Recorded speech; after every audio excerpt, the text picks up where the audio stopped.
Comienza el Catecismo de la Iglesia Católica. Un programa dirigido por el Padre Luis Fernando de Prada.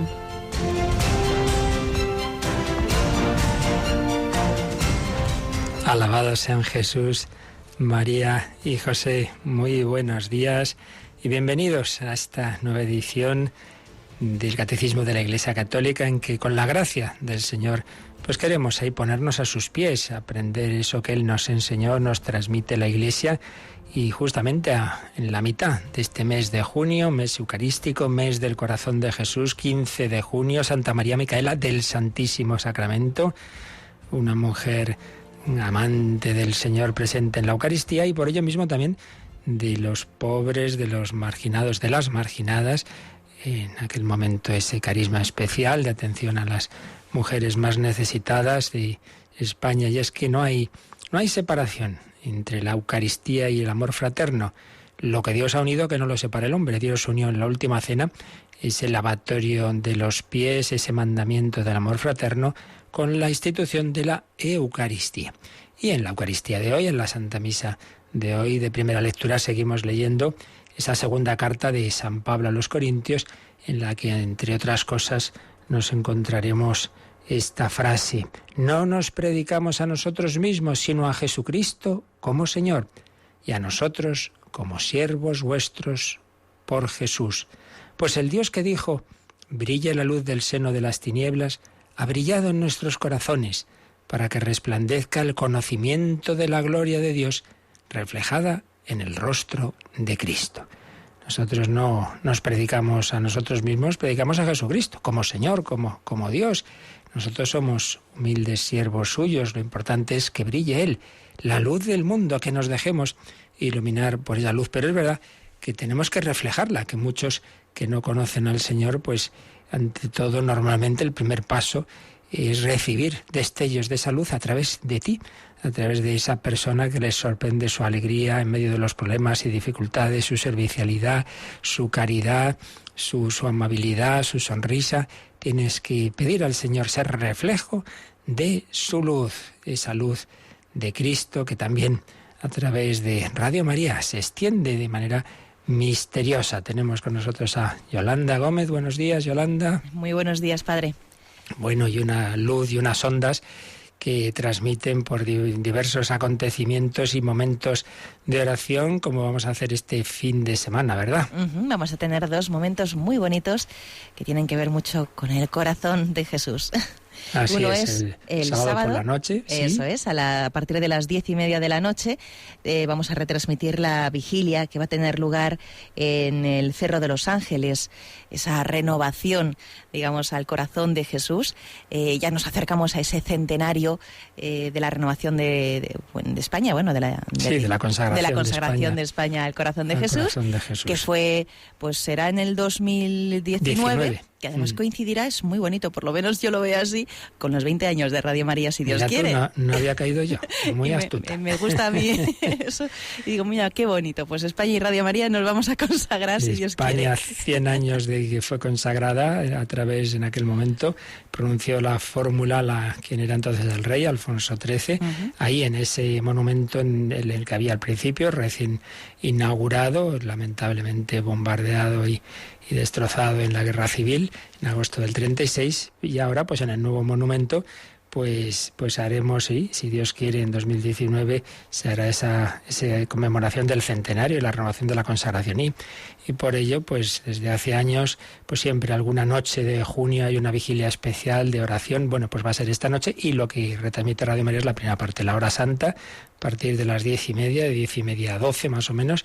El padre Javier Sigris, que aquí ha dirigido en alguna ocasión los ejercicios espirituales, pues dirigirá esa hora santa. Vigilia de adoración eucarística y celebración eucarística y procesión del Corpus Christi al día siguiente, y ahí del Cerro de los Ángeles nos vamos a Roma, ni más ni menos. ¿Dónde mejor? Pues allí con el Santo Padre, a partir de las 7 de la tarde, las 6 en Canarias, pues vamos a retransmitirles la Santa Misa del Corpus Christi, y luego pues también tendrá lugar la procesión a Santa María la Mayor, la bendición eucarística. Bueno, Bueno, pues todo eso lo podrán seguir aquí en Radio María este fin de semana, el sábado a las 10:30 de la noche, la vigilia de oración, y el domingo a las 7 de la tarde, la misa del Corpus Christi con el Papa Francisco. Un amor a la Eucaristía que tenía también, por supuesto, como han tenido todos los grandes santos y apóstoles, el Padre Segundo Llorente. Pues ahora del Cerro de los Ángeles y de Roma nos vamos a Alaska en el recuerdo de las memorias de este gran misionero, el Padre Segundo Llorente, misionero en Alaska durante 40 años.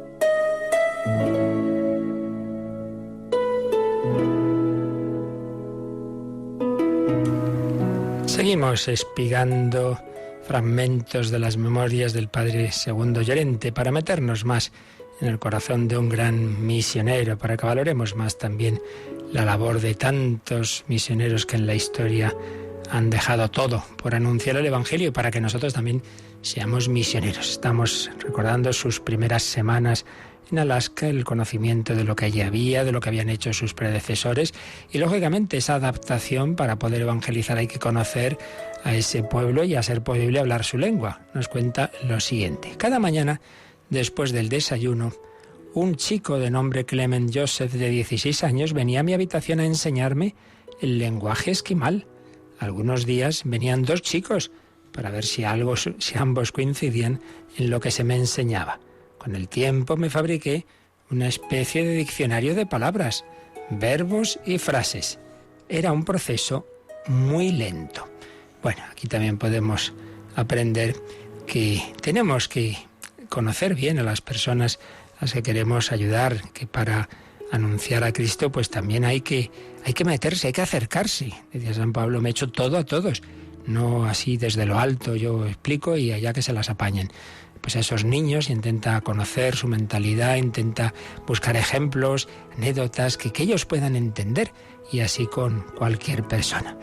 Con su habitual humor, el Padre Llorente decía, no era de extrañar que los veteranos que llegaron aquí, los primeros, dijeran que los esquimales los denominaban los estúpidos blancos. ¿Por qué los llamaban estúpidos? Dice, por varias razones. Primero, porque no hablaban esquimal. Segundo, porque no disfrutaban comiendo aceite de foca. Tercero, porque no sabían navegar en kayaks. Cuarto, no sabían hacer botas de piel. Y por último, no tenían ni idea de cómo funcionaban los baños de sudor en el Kacim. Pobres blancos. Y yo era blanco. O más bien, siendo un sacerdote, no era considerado un hombre blanco. ¿Y por qué dice esto? Pues porque un hombre blanco, para esos primeros esquimales, era un hombre alto, con una nariz larga, que hablaba un lenguaje muy raro, que siempre bebía alcohol, era propietario de las tiendas de abastecimiento, se quedaba con su dinero, maldecía, iba detrás de sus mujeres. Luego apareció el sacerdote, que no tenía esposa, no bebía alcohol, no maldecía, no se quedaba con su dinero, decía misa y rezaba mucho, hablaba del cielo y el infierno. Obviamente, el sacerdote era otra cosa diferente, no era un hombre blanco. Esos esquimales en los viejos tiempos creían que el sacerdote era un miembro de una especie distinta. No era esquimal, eso era cierto. Tampoco era blanco, eso era obvio. Entonces, ¿de dónde provenía? Esa era la cuestión. El padre Treca fue uno de los primeros en estar entre ellos. Y mientras comía, la gente se le acercaba para mirar cómo lo hacía. Después de acabar la comida se quitaba la dentadura postiza para lavarla. La gente sufría un ataque de pánico y salía corriendo. Sacarse su dentadura era para ellos algo así como quitarse la cabeza y dejarla a un lado. Le tenían miedo. ¿Era él entonces una persona normal? Ciertamente que no. El padre Paul O'Connor, jesuita, había nacido en 1897 en Kansas, pero su familia se trasladó hacia el oeste y se asentaron en Spokane, Washington, cuando él era un muchacho. Llegó a Alaska en 1930. En 1930. Cuando lo vi por primera vez 5 años después, estaba convencido de que cuando Dios decidió crearle, se había propuesto hacer un buen trabajo y había tenido éxito. O'Connor medía 1,80 de alto, era recto como un pino, no tenía ningún defecto de la cabeza a los pies, era tan bien parecido que cuando la gente lo veía se maravillaba. Pero Dios, de nuevo, siendo perfecto, también hizo algo bueno en este aspecto con Paul.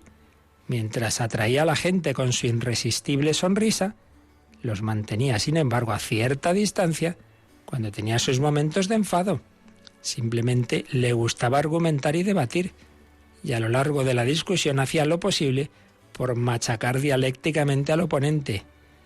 Me llevó exactamente una semana a adaptarme a su carácter y decidí que nunca iba a contradecirle. A veces me decía algo que en circunstancias normales me hubiera hecho enfadar. Con otra persona hubiera llegado hasta a ser desagradable y hubiera discutido, pero no con el padre O'Connor. Cuando sus ojos se estrechaban, sus labios temblaban y su voz se alzaba, era señal de tormenta. Y sabiendo que yo no estaba a su altura, si la tormenta estallaba, simplemente extendía el paraguas sobre mi cabeza y lo dejaba pasar. Hacen falta dos para que haya una pelea.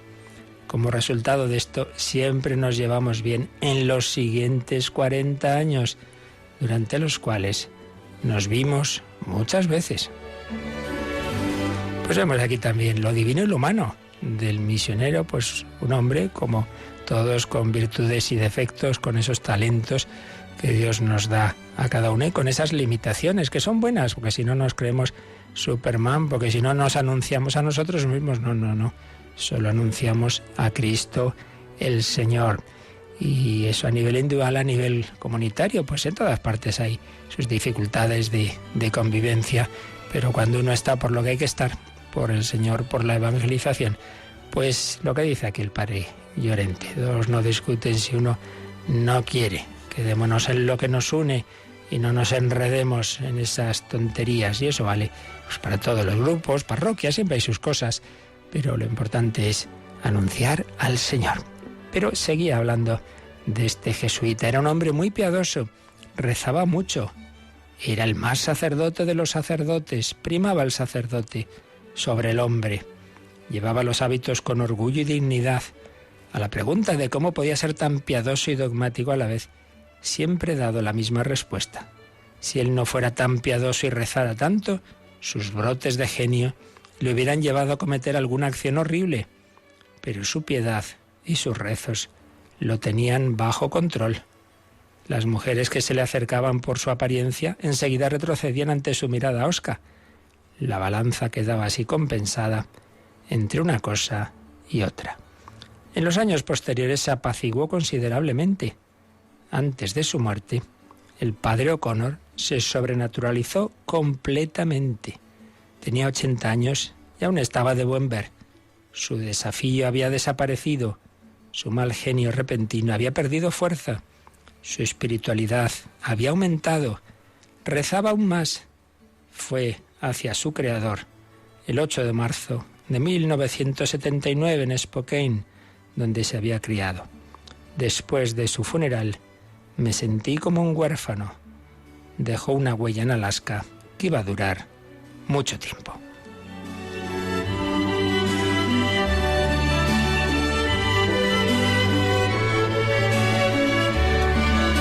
Pues hombres que se han dejado su vida en tantos lugares, en tantas misiones como esta de Alaska y en las que Dios ha ido haciendo su obra. Este hombre tenía ese temperamento fuerte, ese mal genio, pero veía al padre Llorente como el Señor le había ido trabajando, como una persona también, apóstol que yo conozco, que dice, poco a poco Dios me va llevando del Cantábrico al Pacífico. Antes era demasiado así impulsivo y me dejaba llevar de esos ataques y ahora ya me voy haciendo más pacífico. Pues pidamos al Señor ese corazón de Cristo fuerte y a la vez manso y humilde. También el Señor a veces se ponía muy serio, bien lo sabemos, incluso con ese látigo echando a los vendedores del templo. Pero era el tono habitual, esa mansedumbre, esa caridad, esa paciencia del Señor. Pues pidamos que todos esos dones que Dios nos ha dado y esas limitaciones que todos tenemos, todo ello se ponga al servicio del Evangelio, porque lo que importa es anunciar a todos que Cristo es el único Salvador, ayer, hoy y siempre.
Jesucristo, el único Salvador, el que vino, el que viene, el que vendrá. Estamos hablando de esa segunda venida de Jesús, vendrá en gloria para juzgar a vivos y muertos, pero estábamos viendo cómo en la Escritura se nos habla de distintos acontecimientos que se van a dar en esa etapa final de la historia. Ya estamos en esa etapa final de la historia, lo que no sabemos es si la etapa durará 1 año o 1000, porque para el Señor un día es como 1000 años como un día. Pero bueno, estábamos hablando de esos signos de que menciona la Escritura, que preceden o algo acompañan, no siempre está muy claro, pues esa segunda venida de Jesús. Habíamos hablado de que se anunciará el Evangelio a todas las naciones, a toda la tierra. Habíamos hablado de la persecución, habíamos hablado ayer de la conversión del pueblo de Israel como tal. Pues vamos a un siguiente apartadito del Catecismo que comienza en el número 675 y que tiene por título La última prueba de la Iglesia. La última prueba de la Iglesia. Y es que la Iglesia es una Iglesia, como cantamos tantas veces, peregrina, que va caminando en esta tierra hacia la consumación y va caminando entre consuelos y disgustos, entre persecuciones, sufrimientos, momentos buenos, momentos difíciles, muy difíciles. Bueno, no nos asustemos, todo esto está ya anunciado. Cuando vemos situaciones, pues hoy día, de tanta secularización en el peor sentido de la palabra, de apostasía, incluso de anticristianismo, alguno puede pues echarse a temblar y decir, ay, ¿qué pasa? Que se acaba todo. Tranquilo, que todo esto está controlado, que esto ya está anunciado, que no está pasando nada que no estuviera anunciado. Bueno, pues de esto nos hablan estos números a partir del 675, 676, 6677, nos hablan de esa etapa final de la historia y de determinados acontecimientos que quedan en bastante oscuridad, que hay diversas interpretaciones, pero de lo que no hay oscuridad ni interpretaciones es de que hay pues algo bastante difícil, una etapa de dificultad, de apostasía, de persecución. Bueno, de esto nos habla el número 675, así que Yolanda, vamos con él. Antes del advenimiento de Cristo, la Iglesia deberá pasar por una prueba final que sacudirá la fe de numerosos creyentes. La persecución que acompaña su peregrinación sobre la tierra desvelará el misterio de iniquidad bajo la forma de una impostura religiosa que proporcionará a los hombres una solución aparente a sus problemas mediante el precio de la apostasía de la verdad. La impostura religiosa suprema es la del anticristo, es decir, la de un pseudo-mesianismo en que el hombre se glorifica a sí mismo, colocándose en el lugar de Dios y de su Mesías venido en la carne. Bueno, pues menudo numerito que acabamos de leer, que nos dice que antes de esa victoria final de Jesucristo, antes de esa parusía, que ya hemos insistido mucho, que debemos pedirla, que debemos desearla, que debemos esperarla, que lamentablemente tenemos bastante olvidado en nuestra espiritualidad, eso que en cambio la primera generación cristiana tenía tan viva, ven Señor Jesús, vuelve cuanto antes, pues pidámoslo. Pero sepamos también que está anunciado que antes de esa victoria final, la Iglesia deberá pasar por una prueba final. Siempre ha habido pruebas, bueno, pues una todavía, si cabe, más difícil todavía. Una prueba final que sacudirá la fe de numerosos creyentes. Esto pasa también a nivel individual. Una persona puede tener fe, más o menos fe, pero se va a ver realmente si tiene poca, mucha o muy poquita, muchísima, si le llega una circunstancia personal o familiar muy difícil. Pues de repente muere alguien inesperadamente, no digamos si es tu hijo, no digamos si son varios, un accidente, ha muerto de repente tu mujer, tus hijos, madre mía. Si esa persona se mantiene unida al Señor, evidentemente tenía mucha fe. Si no, dirá, todo mentira, me he enfadado con Dios, esto no puede ser, si Dios ha permitido esto, entonces es que es falso todo, no sé qué. Bueno, pues las pruebas duras son las que o maduran la fe o nos hacen ver que no la tenía, o teníamos poca, muy poca, y digamos perdemos la fe. Algo así les pasa a los discípulos de Maús. Nosotros esperábamos que el Mesías iba a liberar a Israel, pero mira, lo han matado, ya han pasado ya 3 días, poca fe tenían. En cuanto ha llegado la cruz, pues se acabó. Lo que esperaban ya habían dejado de esperarla, habían perdido la poca fe y esperanza que tenían. Pues bien, eso que decimos a un nivel individual, pues aquí se dice a un nivel comunitario. La Iglesia pasará por una prueba final que sacudirá la fe de numerosos creyentes. Una etapa en la historia en la que va a ser difícil creer. Bueno, como decía, no sabemos hasta qué punto esto es una cosa que es ya ahora, que será durante no sé cuánto tiempo. Lo que está claro es que este momento, por lo menos en Occidente, en Europa, pues bastante parecido a lo que aquí se dice, está ocurriendo. Con lo cual, repito, no estoy yo diciendo que se refiera exactamente a esta prueba final. Puede ser algo ahora mismo, puede ser en 100 años que esto se prolongue o vaya a peor. Pues no lo sabemos. Lo que sabemos es que no hay que asustarse si vemos estas circunstancias en las que todo va contra la fe.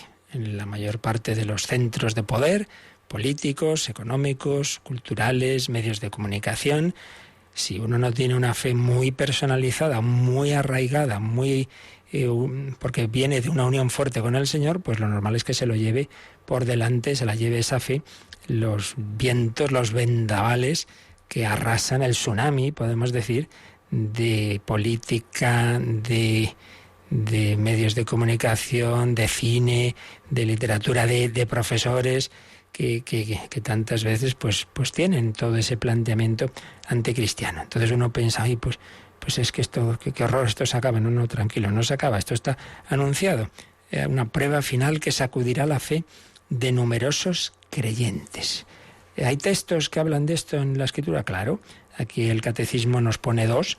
Uno, que decía José Luis Martín Descalzo, que era la pregunta más inquietante que aparece en toda la Escritura, es cuando Jesús dice: cuando el Hijo del Hombre vuelva, ¿encontrará fe sobre la tierra? Lucas 18:8. Menuda pregunta. Cuando Jesús vuelva, él mismo dice: ¿encontrará acaso la fe sobre la tierra? Bueno, es una pregunta retórica, claro que encontrará fe, pero puede que pocas personas, puede que la mayoría hayan abandonado al Señor, puede que haya habido una apostasía generalizada, pues sí, y recordemos que San Juan Pablo II usó más de una ocasión, y particularmente en su exhortación apostólica Eclesia en Europa, como fruto de un sínodo que hubo sobre Europa, usó la expresión la apostasía silenciosa, que Europa, ese continente que no se llamaba antes Europa, sino la cristiandad, porque lo que unía a las diversas naciones, etnias, culturas, lo que unía a la Inglaterra de Shakespeare, que ya después, pues ya con la ruptura anglicana, pero que él tenía un corazón católico, a la España del Quijote, a la Italia de Dante, etcétera, lo que unía era la fe cristiana.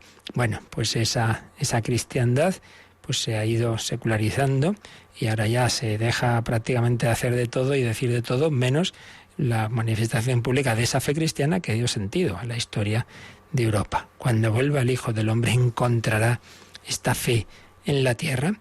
Y también se cita Mateo 24:12, donde Jesús dice, en discursos escatológicos: surgirán muchos falsos profetas y engañarán a muchos. Y con el crecer de la maldad, de la iniquidad, se enfriará el amor en muchos. Es decir, habrá, según dice el Señor, pues por un lado, un crecimiento del pecado a nivel colectivo, lo que también el magisterio, la doctrina social de la Iglesia ha llamado en los últimos años estructuras de pecado. Pecado ha habido y habrá siempre a nivel individual. Pero una cosa es que siempre haya habido pecado a nivel individual y otra cosa es que ya haya estructuras en el mundo que como tal son fruto e incitación al pecado. Y algo como estructuras muy fuertes en el mundo, que todas ellas, pues yo qué sé, por ejemplo, me viene a la mente, ¿no? Pues cadenas de hoteles que con nombres más o menos disimulados, pero en el fondo son lugares de prostitución, pero ya no como una cosa así, bueno, que siempre ha habido, más o menos oculta, no. Pues ahí por todo lo alto, y yo qué sé, el comercio de las armas, que el Papa Francisco tantas veces ataca y dice, hombre, estamos por un lado haciendo un discurso de la paz, no sé qué, y esa misma nación que está haciendo, que dice que vamos a trabajar por la paz, luego bajo cuerda está vendiendo armas a esos para que se maten. Hombre, pero ¿en qué quedamos? El negocio de la droga, el negocio de la pornografía, del negocio de las armas, la injusta distribución de riqueza, todo eso son estructuras de pecado. Bueno, pues dice el Señor, con el crecer de la maldad, con ese aumento del pecado a un nivel colectivo, se enfriará el amor en muchos, que es lo que también aparece en el Apocalipsis, en esas 7 primeras cartas, esas cartas a las 7 iglesias, que son como un examen de conciencia que debíamos leer con frecuencia, de los capítulos 2 y 3 del Apocalipsis, y pensar que eso también nos lo dirige el Señor a nosotros. Y una de las reprimendas que el Señor echa a la iglesia de Éfeso, si no recuerdo mal, es, sí, haces muchas cosas, has trabajado, no sé qué, pero has perdido el primer amor. Ya no tienes ese amor que me tenías. Bueno, pues aquí se dice, se enfriará el amor en muchos. Pérdida de fe, pérdida de esperanza, pérdida del amor. Por tanto, está anunciado pues una etapa más o menos del final de la historia, prueba final, en la que todo estará, digamos, contra la facilidad de la fe, y por ello, pues muchos van a ir cayendo ahí. Van a perder la fe, la esperanza, el amor, o por lo menos se va a debilitar mucho. Por tanto, no nos asustemos, esto está anunciado. Pero más cosas todavía. La persecución que acompaña a su peregrinación sobre la tierra, la persecución que acompaña a la peregrinación de la Iglesia sobre la tierra, desvelará el misterio de iniquidad, entre comillas, que es una expresión que usa San Pablo. Y es que el mal no simplemente es, pues eso, una abstracción, no simplemente es la suma de pecados que hacemos los hombres, no, aquí hay misterio. Así como Dios es el misterio sumo, porque Dios supera toda nuestra capacidad de comprensión, Dios siempre es más, Dios es otro, Dios no entra en nuestra cabeza. Y nuestra razón llega a Dios y puede entender cosas, pero nunca vamos a meter a un Dios infinito en nuestra cabeza. Evidentemente que no, es el misterio por excelencia, el misterio infinito. Pero también hay otro misterio, no infinito por supuesto, pero hay un misterio en la maldad. Hay cosas que uno dice, mira, esto no se entiende. Que una persona se deje llevar del genio, que haga esto, lo otro, bueno, sí, se puede entender, pero tanta maldad, como tantas veces hemos visto en la historia, en los genocidios, esa crueldad, esas cosas tremendas. Aquí parece que hay algo más que no vemos, sí, el misterio de iniquidad. No hay que olvidar que el primer pecado no es de los hombres, es de los ángeles que se rebelaron contra Dios. Y son aquellos que llamamos demonios. Dios no ha creado demonios, Dios ha creado ángeles buenos, pero algunos se rebelan contra Dios, se fijan en el mal, se quedan como cristalizados en la actitud negativa, y entonces ahí tenemos esa actitud satánica. Esos seres personales no son una abstracción, no son una idea, no son un mito, seres personales que están, pues eso, totalmente identificados con ese sumal y lo promueven. Es como cuando en una pandilla de chiquitos, de chicos, de chicas, pues algunos se corrompe y que intenta pues corromper a los demás y llevar a los demás a lo mismo. Venga, prueba esto, que no pasa nada, venga, vamos a beber, venga, vamos a fumar, vamos a no sé qué. Bueno, pues eso ya lo vemos, que esto pasa. Pues también pasa, los ángeles quieren transmitir su rebelión contra Dios a los hombres, misterio de iniquidad. Pero antes de seguir acabando la frase, vamos a ver las citas que pone aquí cuando dice el Catecismo, cuando menciona que esa persecución que acompaña la peregrinación de la Iglesia sobre la tierra. Entonces, cuando habla de esa persecución, nos pone 2 citas. Lucas 21:12, ya habíamos visto otras, pero vemos estas. Dice el Señor, antes de todo eso, antes de lo que está diciendo que ocurrirá al fin del mundo, se apoderarán de vosotros, os perseguirán, os entregarán a las sinagogas, os meterán en las cárceles, os harán comparecer ante reyes y gobernadores por causa de mi nombre. Esto os servirá de ocasión para dar testimonio.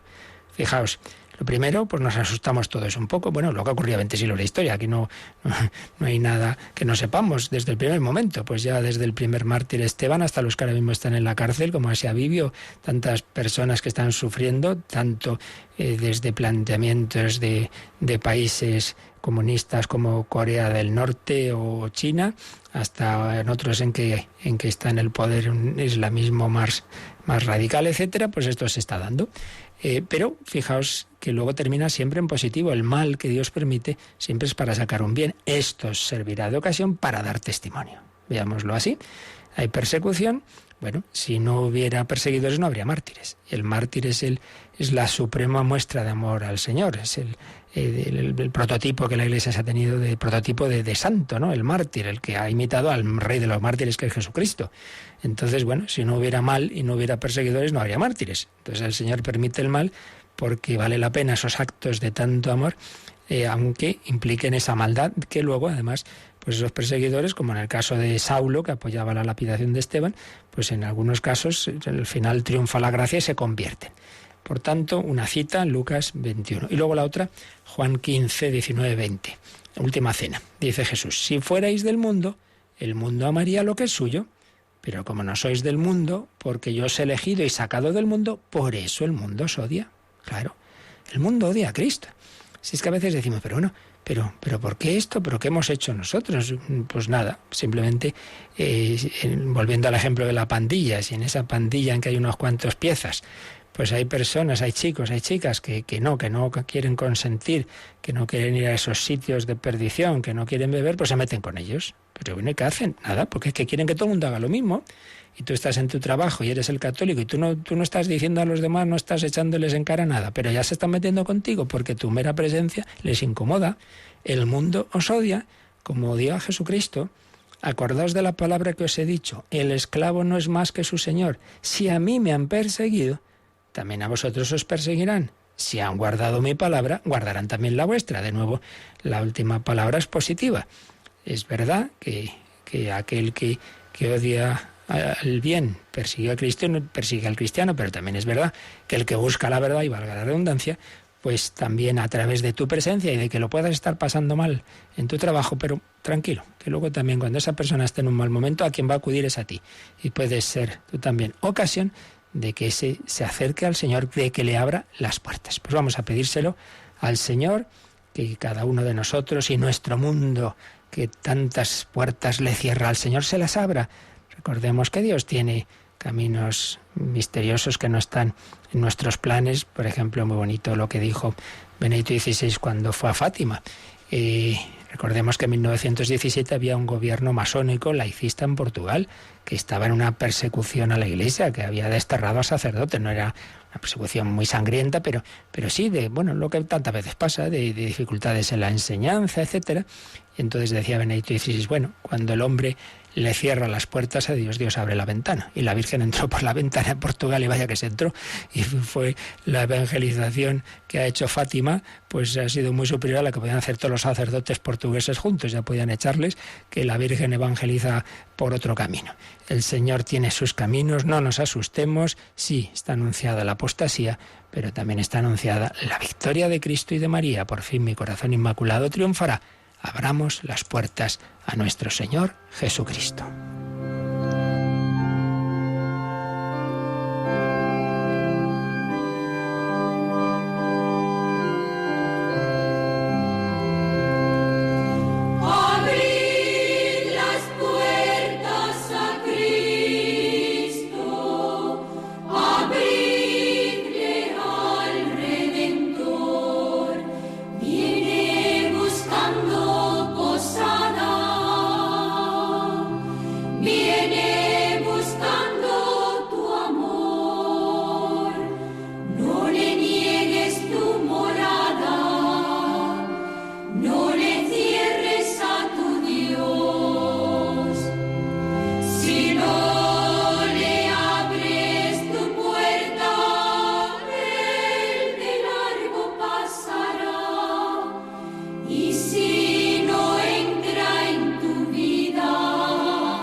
Conoce la doctrina católica. Escucha el catecismo de martes a jueves, de 8 a 9 de la mañana. Y los sábados, a la misma hora, profundizamos en los temas tratados en el programa En torno al catecismo. Abrid las puertas a Cristo, y sin embargo se nos está hablando de esa última prueba de la Iglesia, ese cerrar la humanidad, muchas puertas a Cristo. Dice esta frase, que estábamos a medias de ella, del número 675 del Catecismo: la persecución que acompaña a su peregrinación sobre la tierra, la peregrinación de la Iglesia, desvelará el misterio de iniquidad bajo la forma de una impostura religiosa que proporcionará a los hombres una solución aparente a sus problemas mediante el precio de la apostasía de la verdad. Madre mía, qué frasecita. Misterio de iniquidad bajo la forma de una impostura religiosa, algo con apariencia religiosa, que proporciona a los hombres una solución aparente a sus problemas, pero ¿a qué precio? El de la apostasía de la verdad. Bueno, esto es algo que diversos pensadores, algunos de manera profética, desde el siglo XIX, han anunciado pues algo que se veía venir en la evolución de la filosofía y de la reflexión de tantos autores de la época moderna, pues el plantear una especie de humanitarismo sin Cristo, a veces con Dios, un Dios más o menos del deísmo, un Dios lejano que no interviene en nuestra vida, pero un humanitarismo con palabras así muy grandilocuentes de la paz, la justicia, la libertad, la solidaridad, la democracia, no sé qué, no sé cuántos, pero dice, no se preocupen, el bienestar, todos vamos a estar estupendamente, solución aparente a sus problemas mediante el precio de la apostasía de la verdad.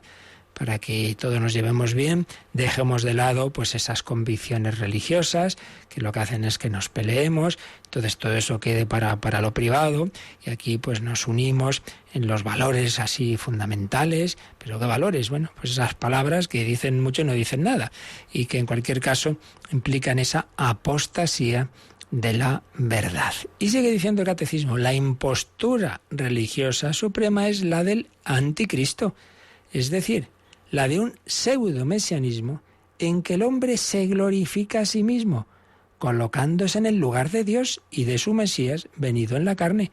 Entonces, personajes que han aparecido en la historia y que aparecen, que nada, parece que con ellos ya viene la salvación, ¿verdad? Y con ellos pues llegamos a esa justicia, a esa paz, a ese bienestar en que todo nos va a ir estupendamente. Entonces aquí tenemos el verdadero Mesías, es el anticristo. Es el anticristo.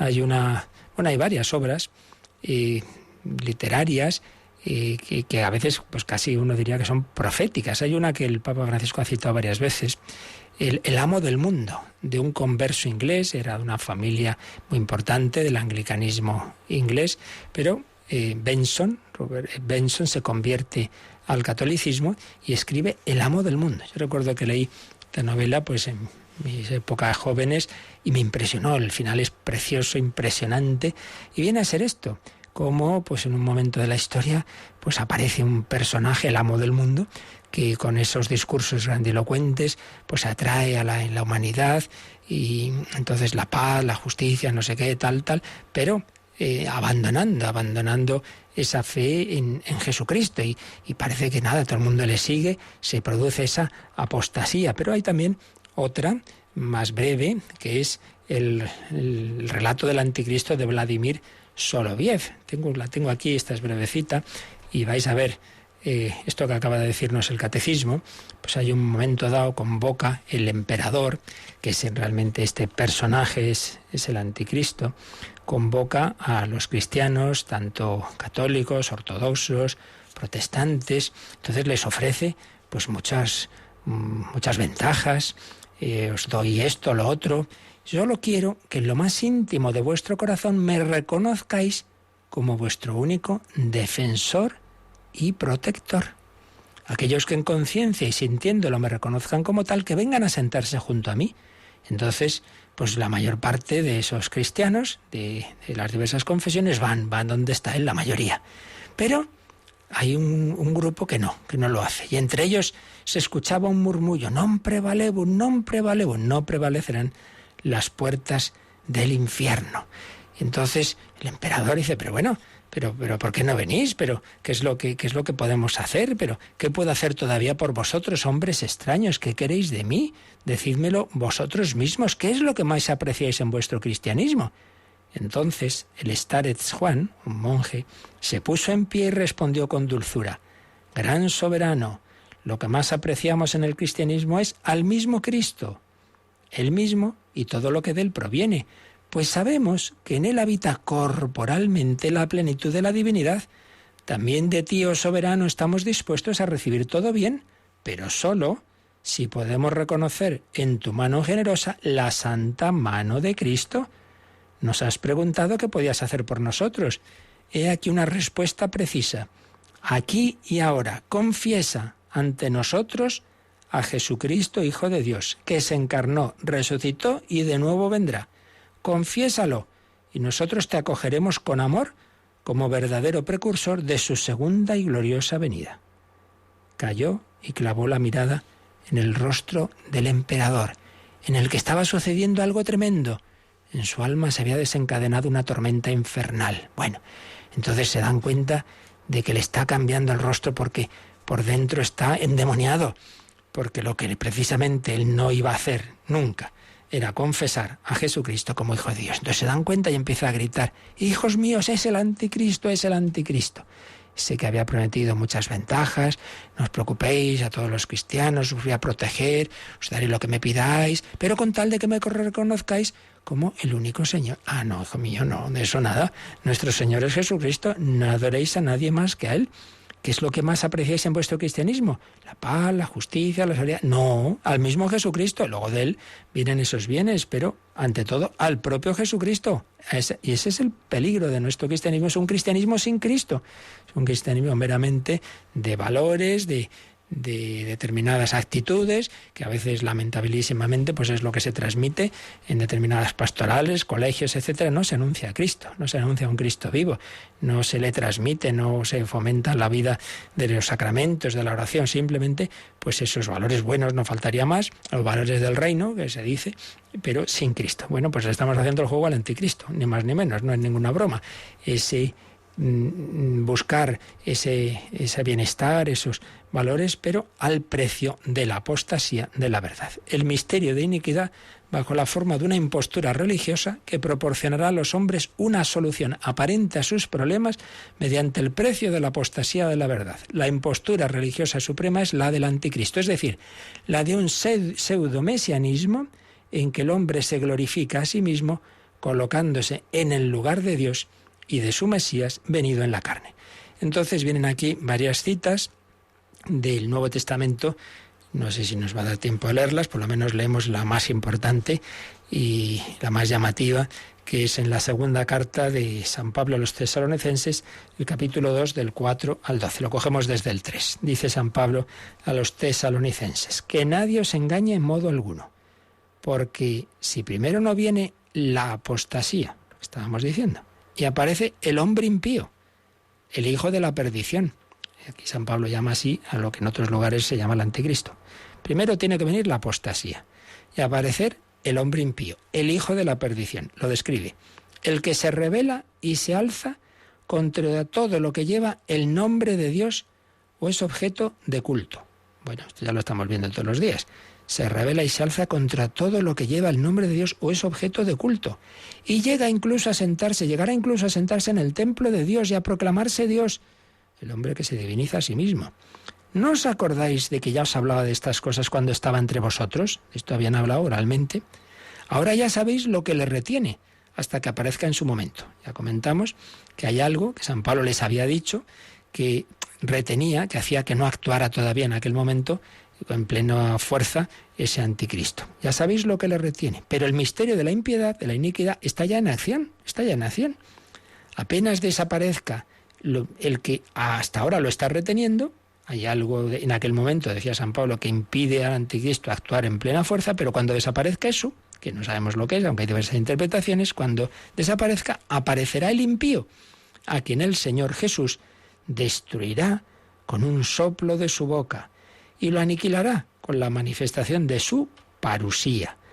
Aquel tendrá también su parusía, ese anticristo, por la acción poderosa de Satanás, bajo la forma de toda clase de poder, de signos, de prodigios falsos y de toda especie de maldades que seducirán a los que están en vías de perdición, por no haber acogido el amor de la verdad que los habría salvado. Es decir, este personaje también tendrá una pequeña parusía en el sentido de acontecimientos así deslumbrantes que van a embaucar a personas de fe débil. Y por eso Dios les manda una poderosa fuerza seductora que los lleva a creer en la mentira, de suerte que acaban condenados todos los que no creyeron en la verdad, sino que se complacieron en la iniquidad. Bueno, tenemos que quedar aquí a medias, y esto es complejo, y bueno, pues ya seguiremos, lo retomaremos, volveremos a repetir este párrafo y a leer con calma estas citas, pero bueno, con lo que tenemos que quedarnos hoy es primero que no nos asustemos de cuando vemos en nuestro mundo pues esos signos de impiedad, de secularización, de anticristianismo, de persecución. Está todo anunciado. No, esto no se le ha escapado de las manos a Dios de repente, anda, qué lío. No, si esto ya lo sabíamos. Que eso siempre ha ocurrido, pero que tiene una intensificación en estos tiempos finales que anuncia ahí la Escritura, que tampoco podemos precisar si es ahora mismo, si es mañana, no sabemos. Bueno, hay signos que dicen, hombre, sé que esto es lo que está pasando ahora sí, pero como veíamos ayer, señalaba Joseph Ratzinger, otras veces también se han podido identificar, aunque es verdad que cada vez se ven como más claros. Y sobre todo, pues que no tengamos miedo, que todo está en manos de Dios y que la victoria final está asegurada. Y lo importante es que cuidemos nuestra fe, porque los vientos, los tsunamis que corren por ahí se llevan por delante la fe, la esperanza, el amor de aquellos que no están bien arraigados en Cristo. Una famosa frase del teólogo Karl Rahner decía, cuando él escribía ya por los años 70 o así, el cristiano del futuro o será místico o no será cristiano. Y es verdad, en el sentido de que os tiene una unión muy fuerte personal con Jesucristo, en ese sentido místico, o no será cristiano. Porque si tiene una fe débil, sociológica, cultural, pues bueno, como la cultura es anticristiana, pues hijo, te quedas sin fe. Tienes que basar tu fe en esa relación personal con Jesucristo. Pues se la pedimos al Señor, le pedimos entrar en su corazón, le pedimos esa fe profunda. Y en estos últimos momentos de oración y reflexión, si también alguien quiere hacer sus consultas, como siempre, pues ahora se nos recuerda cómo las podéis realizar.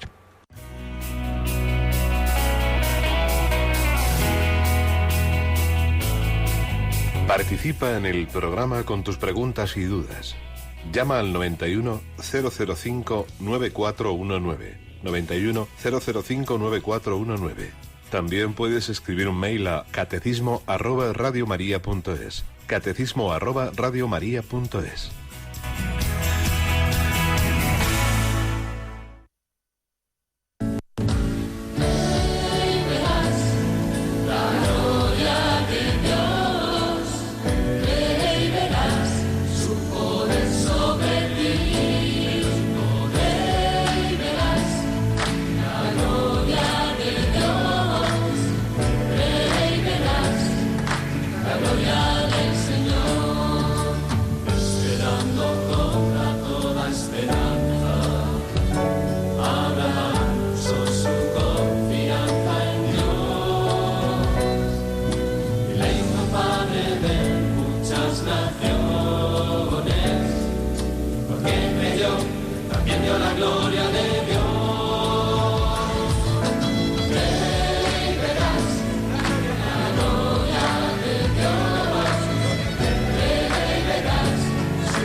Cree y verás la gloria de Dios.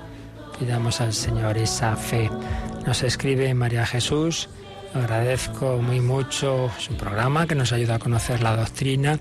En la misa decimos que es acción de gracias. Sabemos que Jesús da la vida voluntariamente por nosotros. Nosotros damos gracias porque nos ha redimido. Pero no entiendo cuando dice dando gracias partió el pan y lo dio a sus discípulos. Y entonces la pregunta es, ¿da gracias Jesús por su muerte? Bueno, vamos a ver, en primer lugar, como explica el Papa Benedicto XVI en su libro Jesús de Nazaret, y precisamente lo explicaba yo el otro día en el programa Vida en Cristo, el último, el del lunes pasado, si lo quieres oír, es sobre la institución de la Eucaristía. Y ahí Benedicto XVI señala que esa consagración del pan y del vino no es una frase así suelta, de repente, como si dijéramos una fórmula mágica, no.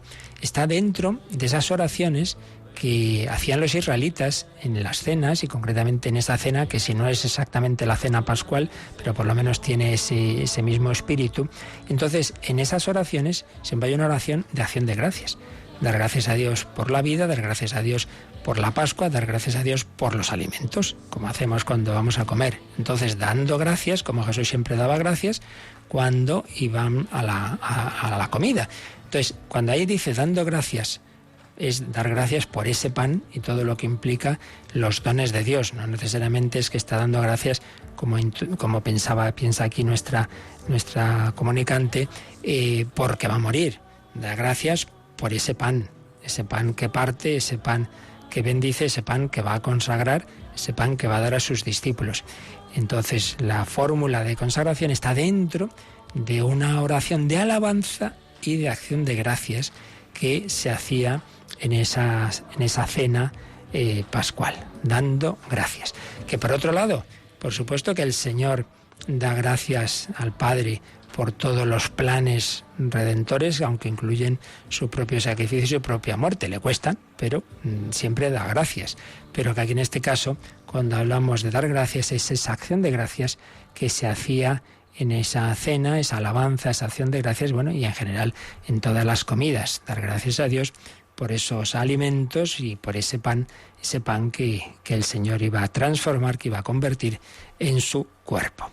Muy bien, pues precisamente hoy jueves del mes de junio, del mes del corazón de Jesús, en esta semana del Corpus Christi, de hecho hoy tendría que ser, y en algunas ciudades, en algunos lugares se celebra el Corpus Christi, en otros lo tenemos trasladado al domingo, bueno, y encima Santa María Micaela del Santísimo Sacramento, así que todo nos invita hoy a la Eucaristía, sea que tengáis, por supuesto, si tenéis la fiesta del Corpus en vuestra ciudad, no os la perdáis, esa Santa Misa, esa comunión, esa procesión, sea que no, pero bueno, intentar ir a la misa, intentar por lo menos tener ese rato de adoración ante Jesús que se ha quedado en el sagrario para algo, no de adorno, sino para que estemos con Él, para que nos dejemos amar por Él. Yolanda Gómez, tenemos ahí en nuestra capillita a nuestro Señor, y que es lo que primero y último que hace todos los que llegan a nuestra radio. Pues tenemos la dicha de poder ir allí, saludarle, encomendar nuestro trabajo diario, y antes de irnos, pues también vamos allí y le damos gracias por todo. Así que les damos un poco envidia a los que donde trabajan no tienen capilla, ¿verdad? Es un privilegio, sí. Pero hay que buscar esa parroquia, esa capilla, ese convento donde puedas visitar a nuestro Señor. Pues le pedimos a Él su bendición para este jueves eucarístico, este jueves sacerdotal, este jueves del Corpus Christi, este jueves del mes del corazón de Jesús. La bendición de Dios Todopoderoso, Padre, Hijo y Espíritu Santo, descienda sobre vosotros. Alabado sea Jesucristo.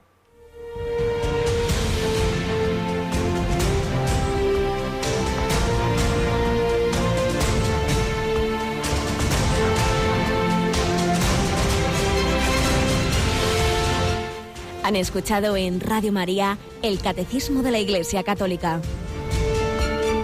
Un programa dirigido por el Padre Luis Fernando de Prada.